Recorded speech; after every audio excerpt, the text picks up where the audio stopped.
Bonjour à toi qui me regarde, mon nom c'est Douglas Fokam. Bienvenue sur Réalité Afro Business, la chaîne des afropreneurs.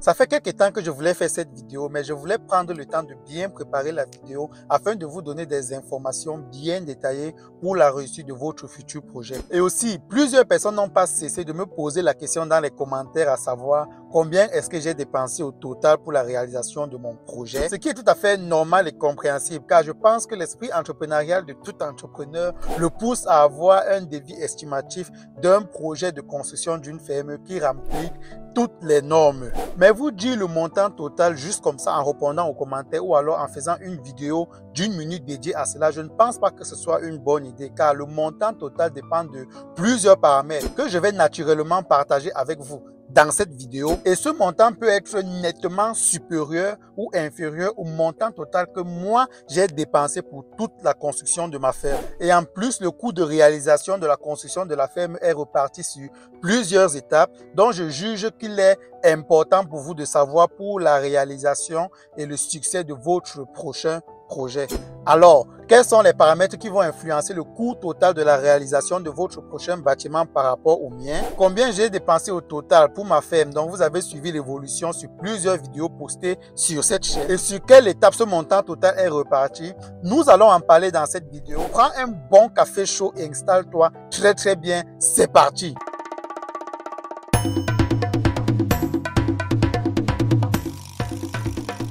La première étape, c'est l'installation du chantier. Ici, j'ai fait construire une baraque uniquement en bois qui allait servir d'habitation pour les employés qui travaillaient sur le site. Et cette baraque-là m'a coûté au total 600 000 francs CFA. Donc, si jamais ceux qui vont travailler sur ton chantier, ils vivent très loin et que tu juges que le coût de transport pour quitter de leur domicile à ton site est très élevé, moi je te suggère de construire une baraque qui peut servir d'abord dans un premier temps comme lieu d'habitation pour les gens qui vont construire ta ferme. Et si jamais tu peux trouver un conteneur dédié à l'habitation et que ta ferme n'est pas située très loin de là, je te suggère aussi de louer ce conteneur-là que tu vas déposer dans ta ferme où tes employés pourront dormir paisiblement, et à la fin de la construction, tu pourras porter ce conteneur-là et le ramener là-bas, et je pense que ça va te revenir nettement moins de 600 000 francs. On voit déjà que tout dépend de la localisation du site, tout dépend des facteurs auxquels chacun est soumis. Donc, il faut bien réfléchir et à chaque fois évaluer le coût total. Si je veux construire une baraque, ça va me coûter,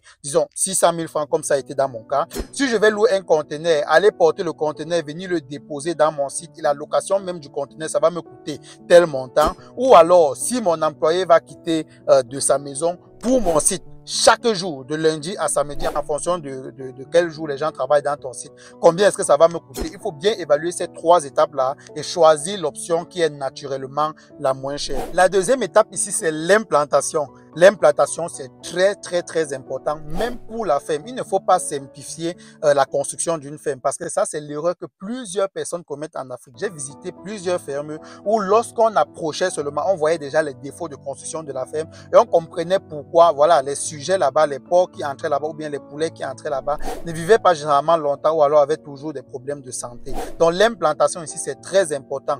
Important pourquoi? Important parce que non seulement ça te permet de délimiter les contours de ta ferme, et là tu peux être sûr, surtout pour les gens qui vivent dans la diaspora, qui ne sont pas sur place. Donc lors de l'implantation, quand on t'envoie les photos, la vue aérienne de l'implantation, là tu peux déjà valider pratiquement l'implantation de ton bâtiment. Tu peux être sûr que les contours ont été respectés, tu peux être sûr que on n'est pas peut-être allé sur les limites par exemple du terrain, et peut-être parce que ceux qui construisent sur place, le maçon ou l'ingénieur qui travaille sur place ne connaît pas forcément les limites de ton terrain, tu vois. Donc si c'est que tu veux construire ton bâtiment sur les contours, sur les limites de ton terrain, il faudrait au moins être sûr qu'on ne va pas creuser la fondation et couler déjà le béton sur le terrain d'autrui, parce que là ça va te faire des pertes énormes et peut-être encore ça va te faire des problèmes judiciaires. Donc l'implantation, c'est très important. Aussi important pourquoi dans la vidéo de la présentation de ma ferme avec les bêtes à l'intérieur, je vous ai montré à quel point l'aération était importante, et avoir une bonne aération dépend uniquement de l'orientation de ton bâtiment. Si ton bâtiment il est mal orienté, si le vent vient de la gauche vers la droite et que tu as orienté ton bâtiment de la droite vers la gauche, tu vois que ton bâtiment il est situé à contre-courant et l'air ne pourra pas passer dans ton bâtiment. Déjà à travers l'implantation où on va acheter des lattes pour délimiter déjà le bâtiment, pour qu'on voie déjà à quoi le bâtiment va ressembler sur le plan aérien. Là, tu peux déjà te rassurer que les gars qui sont sur place avant l'étape de la fondation, ils sont déjà en train de respecter l'orientation du bâtiment. Très important. Dans mon cas, l'implantation m'a coûté 150 000 francs. 150 000 francs, c'était essentiellement l'achat des fournitures comme les lattes pour pouvoir justement délimiter les contours du bâtiment. Et en plus, on avait l'achat des brouettes, des truelles, des pelles, voilà, de tous ces matériaux-là dont tu pourrais avoir besoin après parce que figure-toi que celui qui construit, celui qui est responsable de ton chantier, il peut te ramener le matériel sur place. Ça ne te coûte pratiquement rien. Mais moi, je te suggère d'acheter ton matériel, surtout les matériaux comme la pelle, comme les brouettes, parce que après la construction et déjà quand tu vas lancer ton élevage, tu en auras besoin. Quand tu as 22 sujets comme moi que tu dois nourrir, qui consomment pratiquement 40 kg d'aliments par jour, tu te dis que s'il faut mélanger tout cet aliment-là, tu ne vas pas t'en sortir. Si tu as une petite assiette que tu mélanges, ça c'est donner du travail aux gens. Alors que si tu as des pelles que tu avais achetées dès la base pour la construction de ton bâtiment, tu peux utiliser ces pelles-là pour pouvoir mélanger l'aliment et pour pouvoir tourner l'aliment et les donner plus facilement à tes sujets. La troisième étape, c'est la fondation. Pour les gens qui construisent pour la première fois, c'est ici qu'on commence à comprendre que le projet, en fait, il n'est pas si moins cher que ça. En fin de compte, il serait un peu coûteux. Mais dans mon cas, la fondation m'a coûté 2 600 000 francs. Pourquoi? Parce que j'ai respecté pas seulement les normes de l'élevage, mais j'ai aussi respecté les normes architecturales. Dans ce cas-ci, là, quand on commence à sentir que voilà, ça commence à devenir un peu cher, on commence à réfléchir si on va réduire les coûts, je vous déconseille fortement d'essayer de réduire les coûts sur la fondation, d'essayer de vouloir réduire le nombre de semelles, d'essayer de vouloir réduire voilà, la quantité de béton, le mètre cube de béton qu'on va devoir poser dans la fondation. Je vous le déconseille fortement. Imaginez un seul instant que vous avez fini votre projet, vous avez mis vos ports et votre projet avance très très bien. Après 3 ou 4 ans, vous voulez maintenant élargir votre projet, vous voulez maintenant passer sur une grande étape. Ça peut être la transformation, ça peut être voilà, élargir votre projet d'élevage de porc et vous avez besoin du soutien d'une banque. Toute banque sérieuse va chercher à savoir ce que vous avez déjà fait, quelles sont vos preuves dans le domaine où vous voulez prêter de l'argent. Et si une banque fait la descente sur le terrain pour voir déjà la position de votre ferme, pour voir la qualité de votre ferme et se rend compte que vous n'avez pas assez de poteaux sur votre ferme ne tient qu'à un grand vent. À tout moment, votre ferme peut tomber. À tout moment, votre ferme est liée à des risques très très élevés. La banque peut vous refuser le prêt. La banque peut se dire que là, vous n'êtes pas sérieux parce que si on vous donne de l'argent pour peut-être construire une ferme encore plus grande ou alors passer à la transformation, vous n'allez pas investir tout cet argent. Ou alors, vous allez chercher peut-être à économiser. Ou alors, la banque peut se dire que si vous dupliquez un bâtiment comme ça sur une grande échelle, le bâtiment peut tomber à tout moment et c'est là où vous allez perdre tout votre argent et mettre la banque dans des problèmes. Donc, avant de commencer à réduire les coûts sur la fondation, dites-vous que la sécurité de votre bâtiment va payer le prix. Dites-vous aussi que demain, lors de la subvention peut-être de la banque ou bien de l'État, ces facteurs-là peuvent ne pas jouer à votre avantage. Troisième étape, les travaux de superstructure. Ici, 2 facteurs entrent en jeu. Premier facteur, sur quelle hauteur est-ce que tu veux monter ton bâtiment?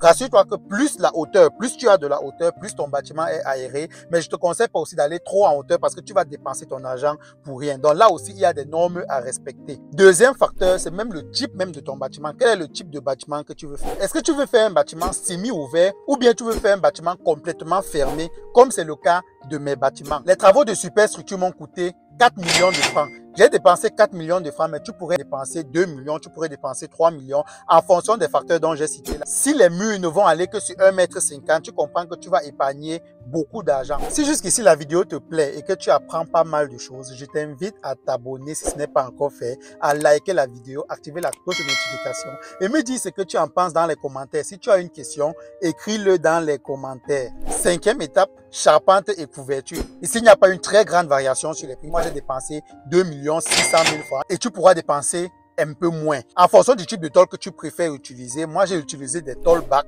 parce que c'est un peu plus épais et ça laisse passer moins la chaleur à l'intérieur du bâtiment. Mais c'est pas obligé, tu peux utiliser des tôles ondulées qui font aussi nettement l'affaire.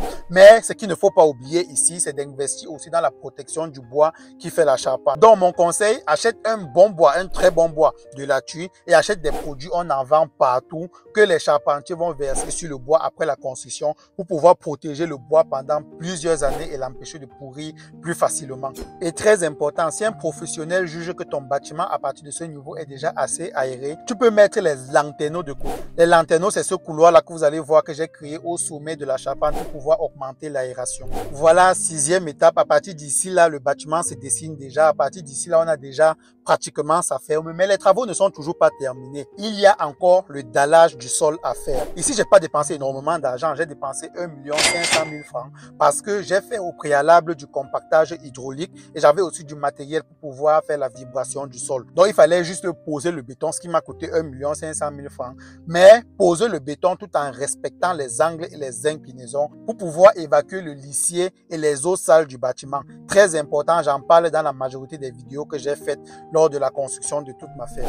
Enfin, une dernière étape, enduit et finition. Et oui, les amis, ne dites pas que la finition, c'est juste pour les immeubles ou bien pour les maisons dans lesquelles on va vivre. Dans la ferme aussi, les finitions, c'est très important. La finition m'a coûté 3 millions de francs. J'ai choisi d'investir en plus dans la finition pour que mon bâtiment soit bien compact, bien solide et que quand mes bêtes arrivent, ils se sentent très à l'aise. Pour ne pas que vous fassiez un jour une visite dans ma ferme et vous vous rendiez compte qu'il y a plusieurs choses sur place que j'ai pas mentionné dans cette vidéo, je préfère préciser, plusieurs éléments n'ont pas été pris en compte. On a la construction du studio où dorment les employés de la ferme et où moi aussi je dors quand je suis à la ferme pour des travaux de supervision et que je finis très tard. On a aussi le forage qui m'a sauvé complètement la vie durant la construction de ma ferme. Donc j'ai fait une vidéo dédiée que vous allez trouver juste là et dans la vidéo vous allez savoir exactement combien est-ce que j'ai dépensé et ce que je vous suggère en ce qui concerne le forage, le puits ou même la rivière pour la construction et l'aménagement de votre site. Donc, il était question pour moi de vous donner le montant total de la réalisation de mon projet sans toutefois énumérer les travaux qui peuvent être importants pour une personne et vraiment pas importants pour l'autre personne. Donc, en gros, j'aurais dépensé au total pour la réalisation de tout mon projet environ 16 millions de francs. On parle d'environ 25 000 euros que j'ai dépensé pour la réalisation totale de tout mon bâtiment. Maintenant que je t'ai dit combien a coûté la construction entière de toute ma ferme, j'espère que cela va t'inciter à passer à l'action. J'espère que tu aurais appris beaucoup de choses. Je ne saurais terminer cette vidéo sans remercier tous ces gens-là qui m'encouragent dans les commentaires, qui me remercient pour tous mes efforts, qui regardent la vidéo, s'abonnent ensuite. C'est vrai, nous devenons de plus en plus nombreux sur cette chaîne, mais l'objectif c'est de créer une communauté encore plus grande, une communauté d'afro-réalistes qui s'entraident, qui partagent les expériences, parce que nulle part on ne voit des gens commettre des erreurs et les autres viennent derrière commettre les mêmes erreurs. Donc cela ne doit pas être possible dans notre continent. Merci à toi d'avoir regardé la vidéo. J'espère qu'elle t'a plu. J'espère que tu as appris beaucoup de choses. Abonne-toi si ce n'est pas encore fait. À la prochaine dans une nouvelle vidéo sur Réalité Afro Business. Ciao.